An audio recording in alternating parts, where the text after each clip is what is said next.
Harga emas diproyeksikan memasuki fase kenaikan besar yang berpotensi menembus level Rp1.000.000 per gram.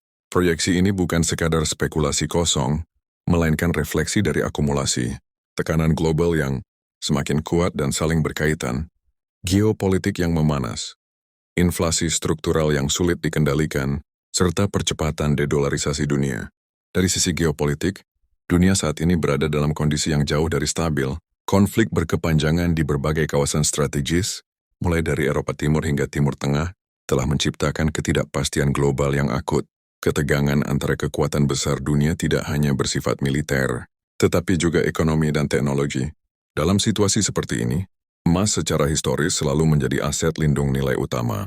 Ketika kepercayaan terhadap stabilitas politik dan sistem keuangan menurun, arus modal cenderung beralih ke emas sebagai safe haven yang tidak bergantung pada janji atau kebijakan satu negara tertentu. Tekanan berikutnya datang dari inflasi global yang bersifat struktural, bukan sementara. Lonjakan harga energi, pangan, dan biaya logistik pasca pandemi belum sepenuhnya reda. Di saat yang sama, bank sentral di berbagai negara terjebak dalam dilema. Menaikkan suku bunga terlalu tinggi berisiko menekan pertumbuhan, sementara melonggarkan kebijakan moneter dapat kembali memicu inflasi. Kondisi ini menyebabkan daya beli mata uang fiat terus tergerus secara perlahan. Dalam jangka panjang, emas diuntungkan karena nilainya cenderung bertahan terhadap penurunan nilai uang. Faktor ketiga yang tak kalah penting adalah dedolarisasi. Semakin banyak negara mulai mengurangi ketergantungan pada dolar AS dalam perdagangan internasional dan cadangan devisa mereka. Langkah ini didorong oleh keinginan untuk mengurangi risiko geopolitik dan sanksi ekonomi, sekaligus mencari sistem keuangan yang lebih multipolar.